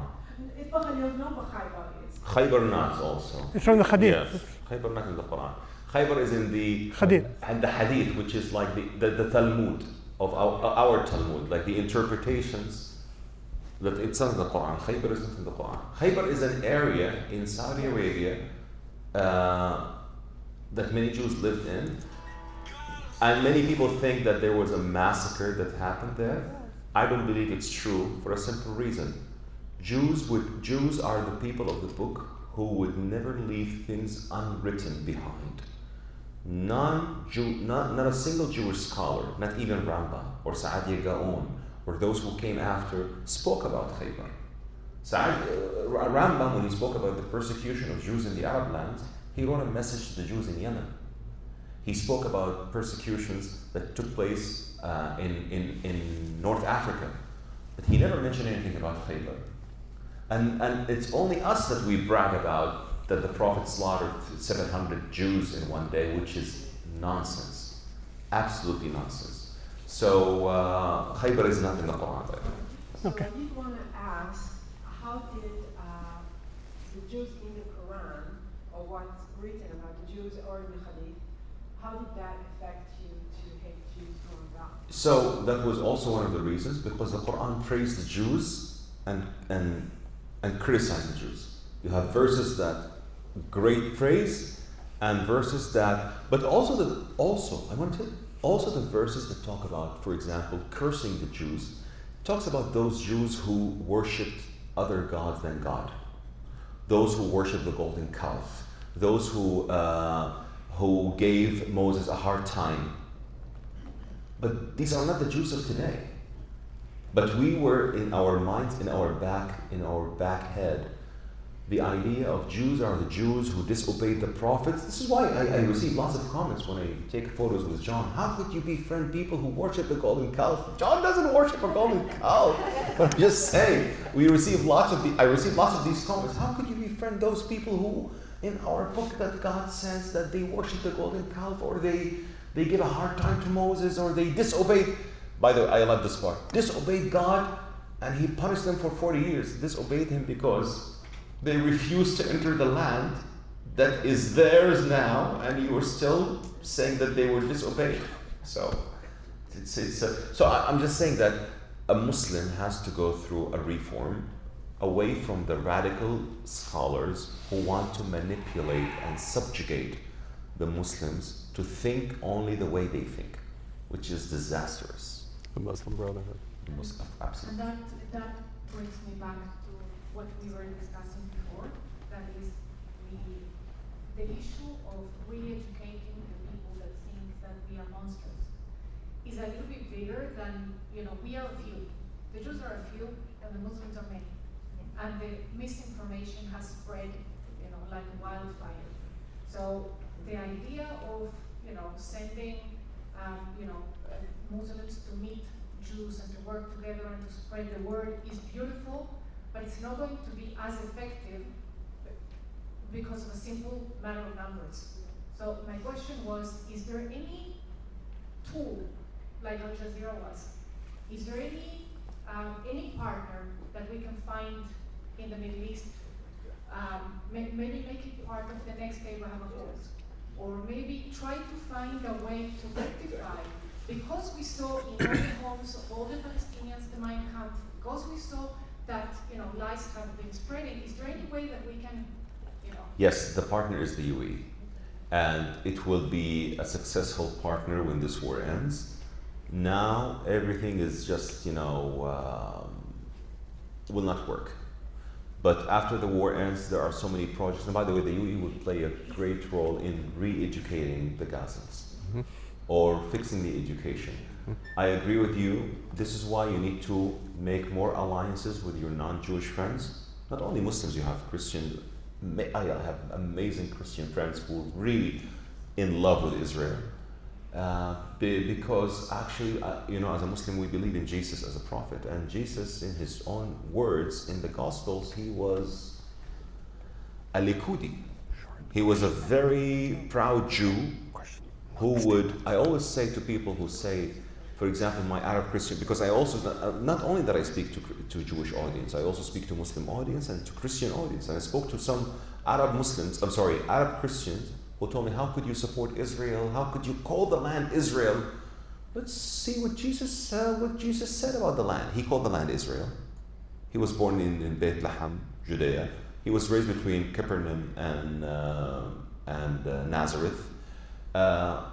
He celebrated the Jewish festivals. There is one festival that was so significant that Jesus celebrated. You know what that was? Not Sukkot, not Passover, not Sukkot. Hanukkah. Because Hanukkah is a political celebration.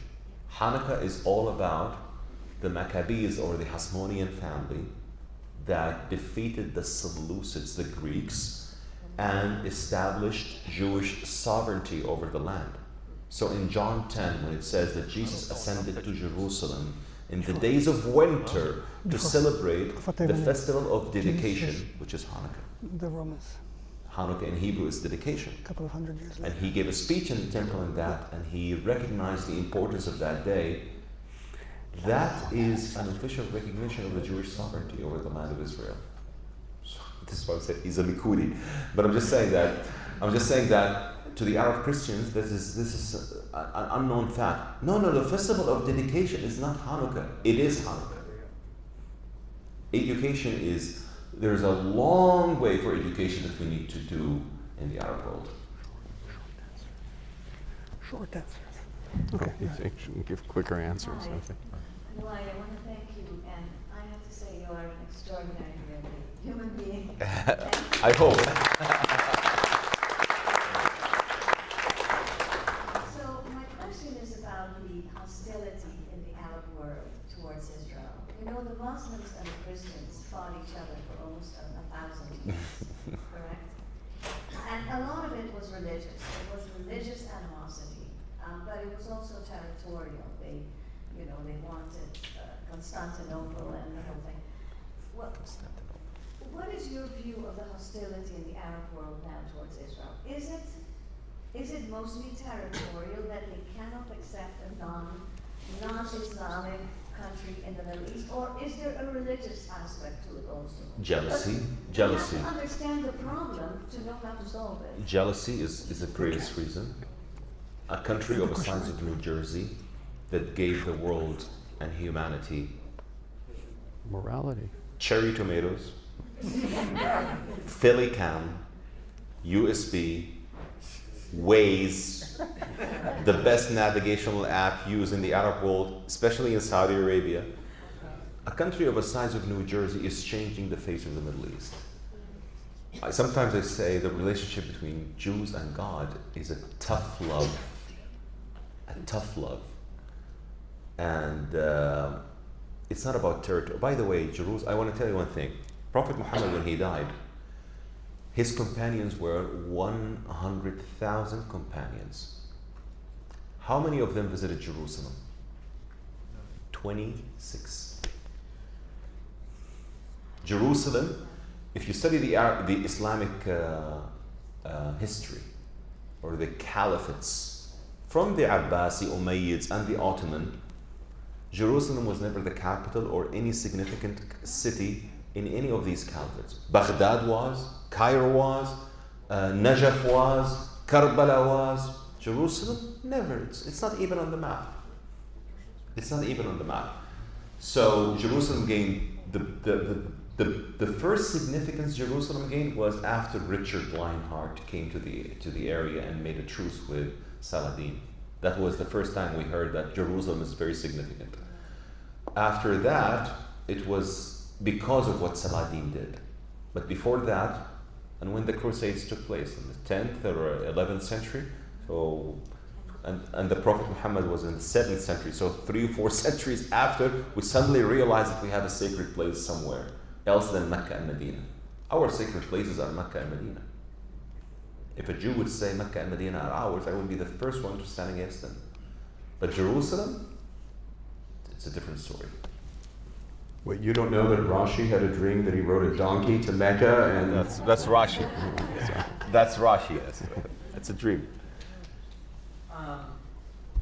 Thank you guys both for being here. It's great. This discussion is honestly fantastic. And though I could talk to you for hours if I had the opportunity. Question. I want to ask John a question. What is it about a lot of cities that they feel like they have to, as much as I'd love every city to be pro-Israel and everything, why is it even on the docket?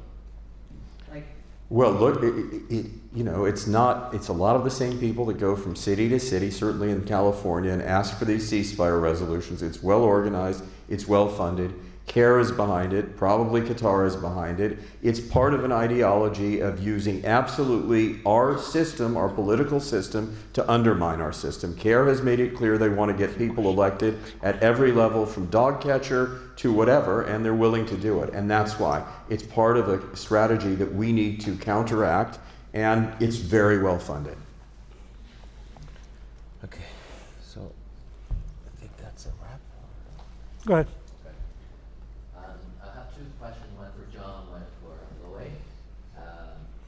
You get one. I'll try to combine together. You mentioned how Sadat was assassinated and other Arab leaders were not ready to make peace or denounce Hamas or make any comment. I'm sure there are many leaders in the Arab world. They're moderate. They're willing to make. Or do you think it's because they're so afraid of the evil power they would get assassinated?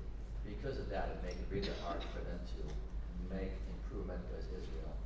And because only all of the rest of the Arab world to make influence and put pressure on Fatah, the Palestinian Authority, on Hamas, to make them work. Do you think, what do you or can you influence other people to push the Saudi government or other Jordan or other UAE, other countries' leaders to? So imagine if you're feeding your people for 70 years that Israel is an enemy, you cannot change it overnight. It's part of the problem that you've been feeding people this kind of narrative. To undo it, it will take time. Meanwhile, you're afraid of being assassinated because of this thing. This would have a repercussion. So it has to start with education and also with media efforts to pave the way towards a better relations. And we are in the social media age. And I believe it can happen, but not now, not during the war, when this war ends. Sheila. Hi. My question is, I work, I don't want to lose my work, and a Palestinian woman, I met her just yesterday, and I work with her. An Egyptian woman, she came, she was there, and I came as a new one, as a new person, and so they both, not so nice to me, but how can I build, at first the Egyptian woman didn't accept me, and now she's really okay with me. She said good things about me, and another Palestinian woman, she tries to convince me about, she said like, we know who's wrong and who's right?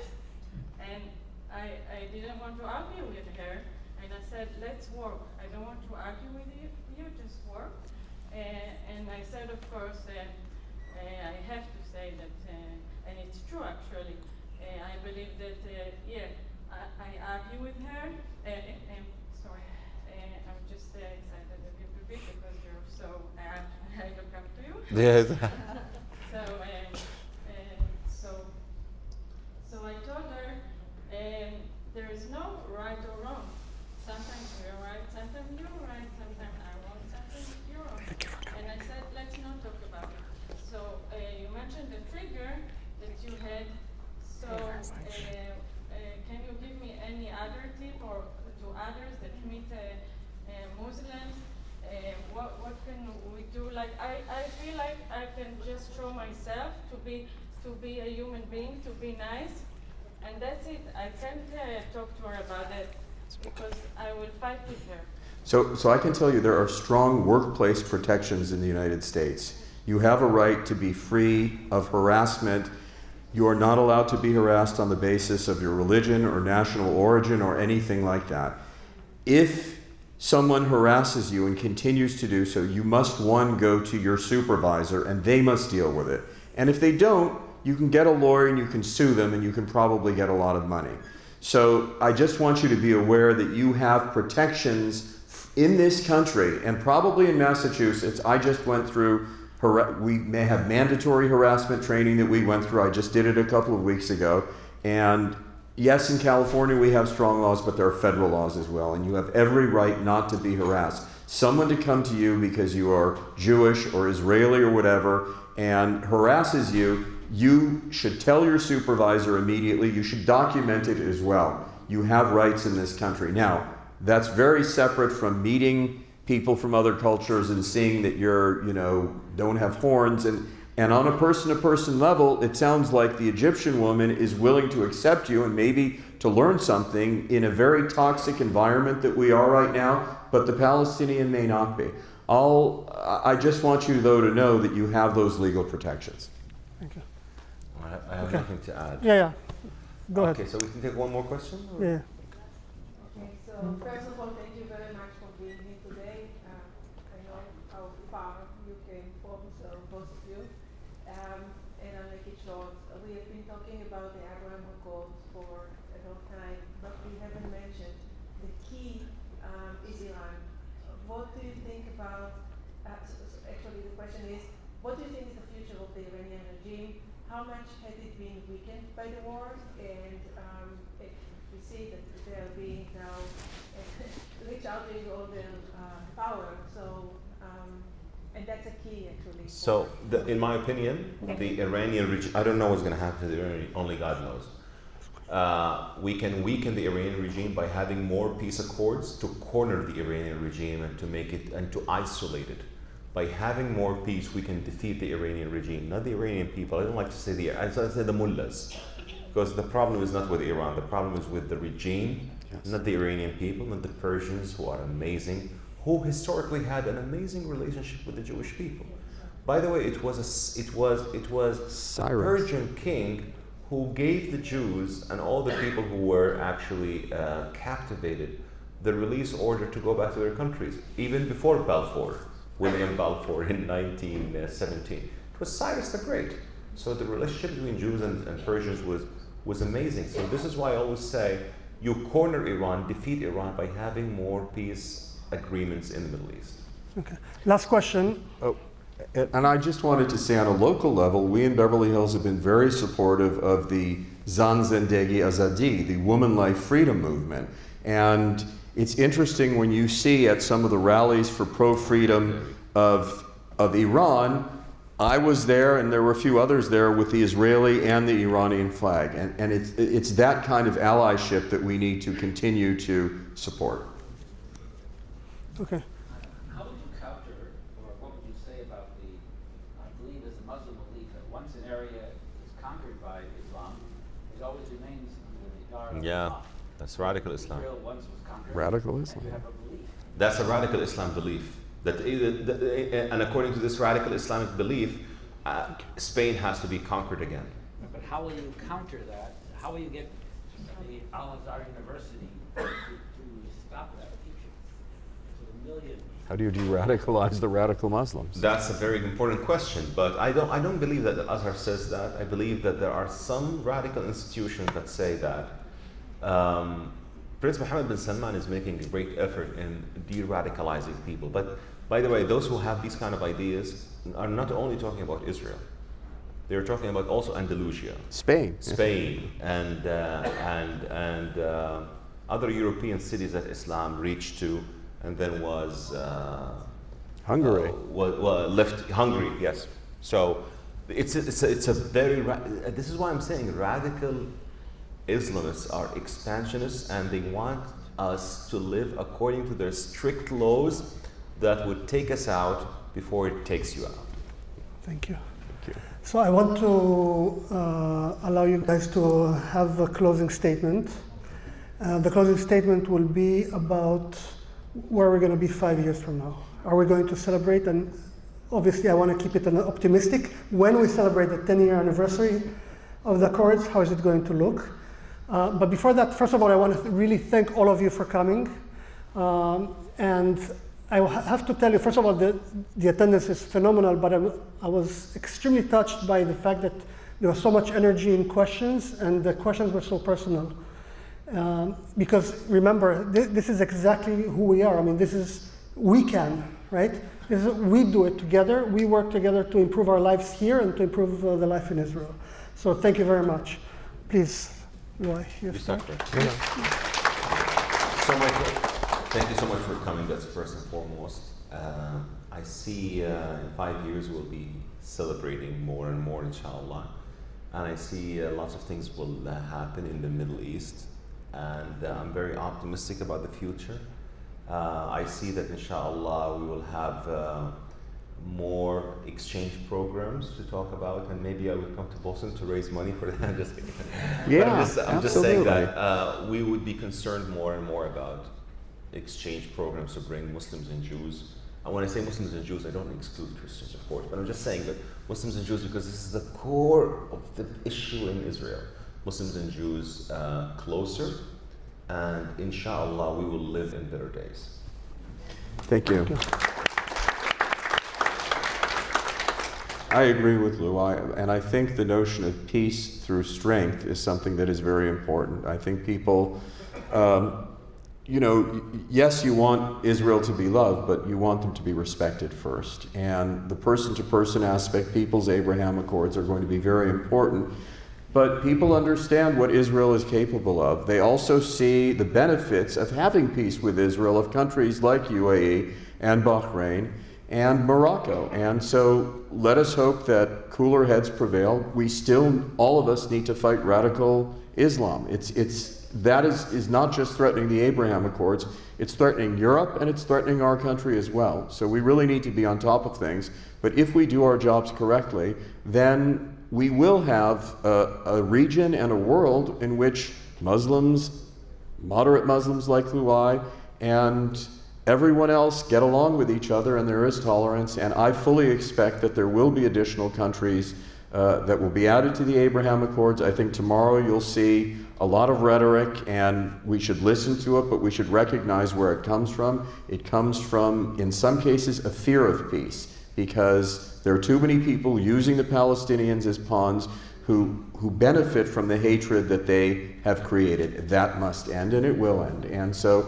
all of us being here is something that is extremely important on a personal basis, like the woman who was working with Muslims, getting to see that she doesn't have horns, she's a nice person. These are all things that are going to make a big difference, and I think we need to keep not only following Luai on social media and amplifying his voices, we need to amplify all of our own voices as well. And I thank Robert and ICANN for the ability to do that. And ICANN is going to be an important part of not only the expansion of the Abraham Accords, but combating anti-Semitism on the campuses and all of the other things that are in our platform. And you can all go and look. It's israelusa.org. That is ICANN, and you can see everything that we're doing with the great leadership of Robert. Thank you. Perfect.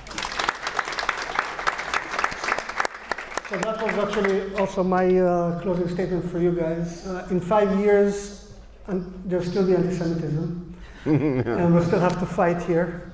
And probably a lot of us are still going to be here if we don't go back to Israel.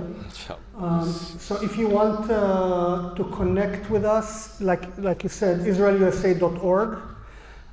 You can all approach me, approach Nirit, if you want to get involved, if you want to volunteer, if you want to help us. Just get involved, but register at israelusa.org, and then we can add you to our, we have a public WhatsApp chat for Massachusetts. It's only informational, know where we send the campaign, we send about events, stuff like that. So thank you very much for coming. And I'm here if you want to talk to me.